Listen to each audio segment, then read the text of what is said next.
안녕하십니까? 러빙타임 새벽을 여는 예수 묵상 시간입니다. 오늘의 예수 묵상 범위는 마가복음 9장 30절로 37절까지의 말씀입니다.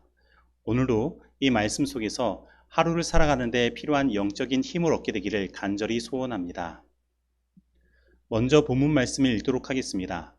그곳을 떠나 갈릴리 가운데로 지날새 예수께서 아무에게도 알리고자 아니하시니 이는 제자들을 가르치시며 또 인자가 사람들의 손에 넘겨져 죽임을 당하고 죽은 지 3일 만에 살아나리라는 것을 말씀하셨기 때문이더라. 그러나 제자들은 이 말씀을 깨닫지 못하고 묻기도 두려워하더라. 가버나움에 이르러 집에 계실새 제자들에게 물으시되 너희가 길에서 서로 토론한 것이 무엇이냐 하시되 그들이 잠잠하니 이는 길에서 서로 누가 크냐 하고 쟁론하였음이라. 예수께서 앉으사 12 제자를 불러 이르시되 누구든지 첫째가 되고자 하면 무사람의 끝이 되며 무사람을 섬기는 자가 되어야 하리라 하시고 어린아이 하나를 데려다가 그들 가운데 세우시고 안으시며 제자들에게 이르시되 누구든지 내 이름으로 이런 어린아이 하나를 영접하면 곧 나를 영접함이요 누구든지 나를 영접하면 나를 영접함이 아니요 나를 보내신 이를 영접함이니라. 마가복음 9장 30절로 37절까지의 말씀입니다. 말씀 줄거리입니다. 예수님께서 변호산을 떠나 갈릴리를 지나가실 때에 제자들에게 인자가 죽임을 당하고 죽은 지 3일 만에 살아나리라고 말씀하십니다. 그러나 제자들은 서로 누가 큰지 쟁론합니다. 예수는 어린아이 하나를 데려다가 누구든지 내 이름으로 이런 어린아이 하나를 영접하면 하나님을 영접하는 것이다 라고 가르치십니다. 예수님은 베드로와 야고보와 요한에게 변형산에서 하나님 나라를 잠깐이나마 경험할 수 있도록 보여주셨고 예수님께서 입으실 영광을 그들은 미리 맛보았습니다. 그런데 그 변형산에서 예수님과 함께 그들이 내려왔을 때 이 변형산 밑의 상황은 그들이 보았던 그 하나님 나라의 모습과 너무나 달랐습니다. 더러운 귀신이 어린아이를 괴롭게 하고 그 아이의 아버지는 그 아이로 인하여 마음의 고통이 심하였으며 예수님의 나머지 제자들은 이 귀신을 하나 못 쫓아내어 망신을 당하고 있었습니다. 그리고 서기관들의 선동으로 군중들은 예수님의 제자들과 예수님을 비난하고 있었던 것입니다. 하지만 예수님은 불과 몇 시간 전에 입으셨던 그 영광을 뒤로하시고 땅 위에서 뒹굴고 있는 귀신 들린 아이를 일으키려고 몸을 굽히시며 그 아이를 고치시고 그 아버지의 품에 안겨주시는 것입니다. 이것은 예수님의 사역이 이렇게 사단에게 붙들림 바 된 자들에게 자유를 주시고 세상에 잃어버린 자들을 구원해 주시기 위해 하늘의 영광을 뒤로 하셨다는 것을 보여주는 실물 교훈이었습니다.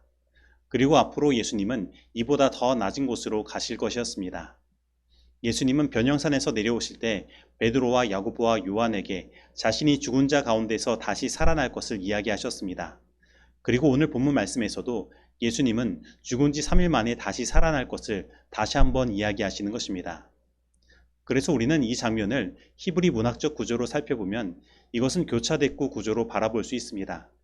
예수님께서 십자가에서 죽으시고 3일 만에 부활하시겠다는 선언 사이에 벙어리 귀신 들려 고통하는 아이의 이야기가 그 중심에 자리 잡고 있는 것입니다.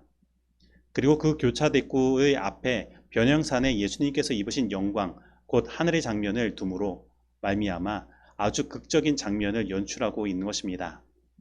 다시 말하면 이것은 예수님께서 그 영광스러운 하늘을 버리시고 이 땅에 오셔서 죽으시고 3일 만에 부활하신 일의 목적이 바로 이렇게 사단에게 고통받는 자들을 구원하시는 것이라는 사실을 마가는 히브리 문학적 구조로 다시 한번 이야기하고 있다는 것입니다.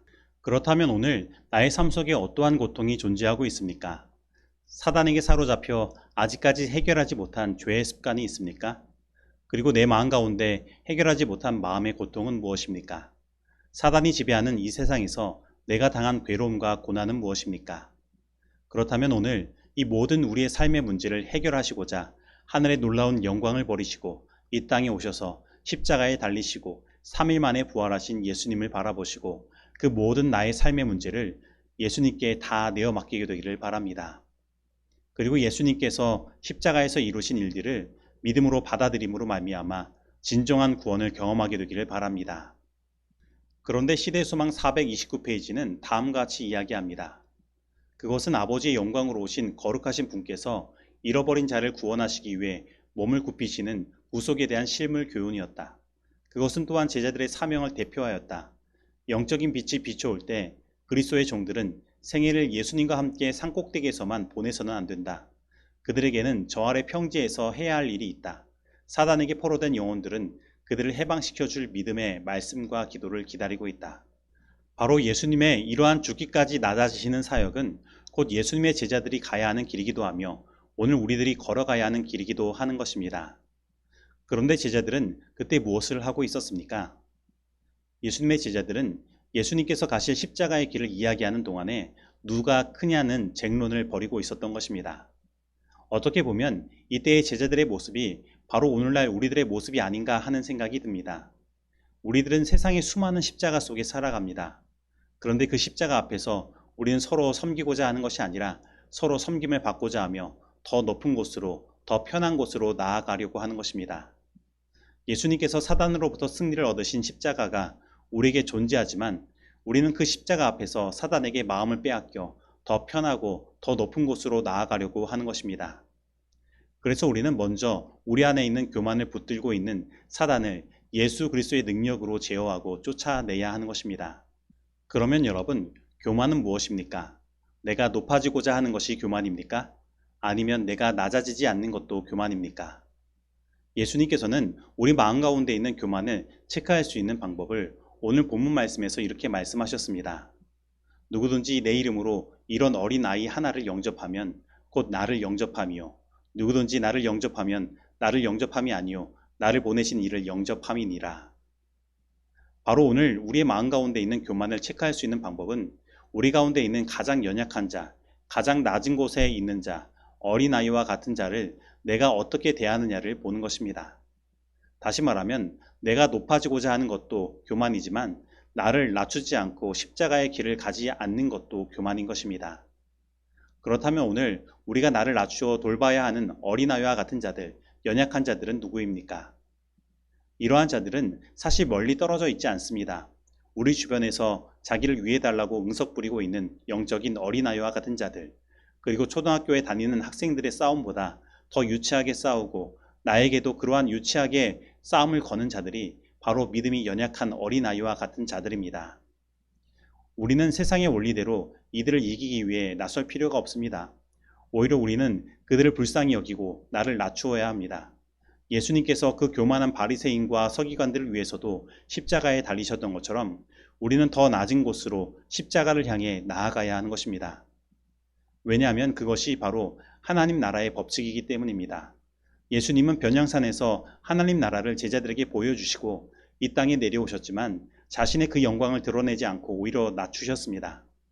이것은 그 변향산에서 보여주신 하나님 나라가 지금 이 땅에서도 펼쳐지고 있음을 예수님께서 보여주시는 것이었습니다. 왜냐하면 그 하나님 나라의 법칙이 오늘 본문에 예수님께서 말씀하신 것처럼 이러한 것이기 때문입니다. 예수께서 앉으사 12제자를 불러 이르시되 누구든지 첫째가 되고자 하면 무사람의 끝이 되며 무사람을 섬기는 자가 되어야 하리라 하시고, 여러분, 오늘 우리는 이 땅에서 하나님 나라를 경험할 수 있습니다. 내가 낮아지는 경험의 장소, 누군가가 어린아이처럼 자존심 싸움을 걸어올 때 오히려 나를 낮출 수 있는 그 순간, 이 땅에서 십자가의 길을 걸어가는 우리의 삶의 순간들 모두는 우리에게 하나님 나라를 이 땅에서 경험케 하는 순간들인 것입니다. 왜냐하면 우리는 그 어린아이와 같은 자들, 연약한 자들을 돌보고 영접할 때 곧 예수님을 영접하는 것과 마찬가지이며 예수님께서 계신 그곳이 바로 하나님 나라가 되기 때문입니다. 그런데 오늘 우리들은 얼마나 이 천국을 경험할 수 있는 기회를 놓치고 살아가고 있습니까? 오늘 예수님은 우리에게 이 땅에서 누릴 수 있는 천국을 이야기하고 계시며 우리를 그 하나님 나라의 삶으로 초청하고 계시는 것입니다. 오늘 이 예수님의 초청에 온전히 응답하게 되길 바랍니다. 예수께서는 나의 나라를 건설하는 데 있어서 그대의 활력과 능력은 그대가 나의 영을 받은 여부에 달려있다고 말씀하신다. 생명에서 생명에 이르는 향기가 되려면 그대는 나의 은혜에 참여하는 자가 되어야 한다. 그렇게 될 때 경쟁심, 이기심, 높은 지위에 대한 욕심이 사라질 것이다. 그대는 자신의 부를 구하지 않고 다른 사람의 부를 구하는 그런 사랑을 가질 것이다. 회개하는 죄인은 세상 죄를 지고 가는 하나님의 어린 양에 그 눈을 고정시키도록 하라. 그는 바라봄으로써 변화된다. 그의 공포는 기쁨으로, 의심은 소망으로 변한다. 감사하는 마음이 솟아오른다. 돌같은 마음이 부서진다. 사랑의 조수가 심령에 밀려 들어온다. 그리스도께서 그의 마음에서 영생하도록 솟아나는 샘물이 되신다. 우리가 슬픔의 사람이요 질고를 아는 자이신 예수께서 잃어버린 자를 구원하시기 위하여 일하면서 멸시와 조롱과 경멸을 받고 당신의 사명을 성취시키기까지 이 동네에서 저 동네로 쫓기신 모습을 볼 때 겟세마네 동산에서 큰 피땀을 흘리시고 십자가 상에서 고뇌의 죽음을 당하시는 그분을 보게 될 때 자아는 더 이상 인정받기를 요구하지 않을 것이다. 예수님을 바라볼 때 우리는 자신의 냉담함과 무기력과 이기심을 수치스럽게 생각할 것이다.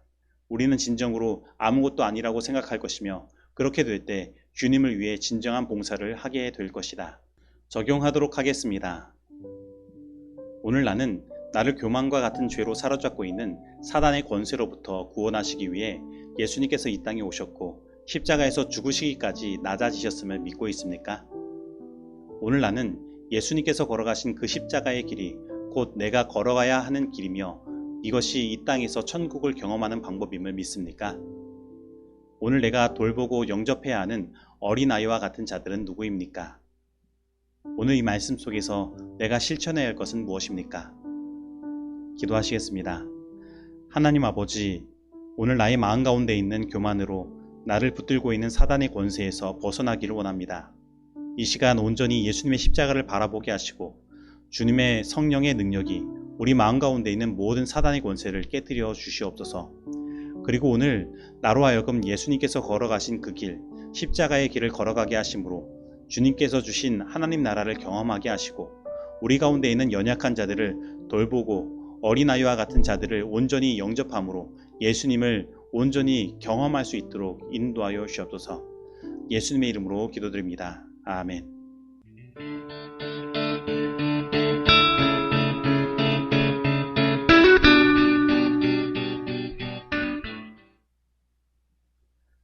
오늘의 기도 제목은 코로나19에서도 안전하고 평안한 장막 집회가 되도록 기도하겠습니다. 그리고 장막 부흥회와 가족 행복 캠프에 준비된 순서들이 잘 진행되어 순서자들과 참석한 성도님들 모두 하나님의 은혜의 선물을 받을 수 있도록 기도하겠습니다. 그리고 우리 교회들이 세상의 연약한 자들을 진심으로 돌보고 사랑할 수 있는 교회가 되도록 기도하겠습니다. 음악이 진행될 때까지 위의 기도의 제목으로 개인 기도 하시겠습니다.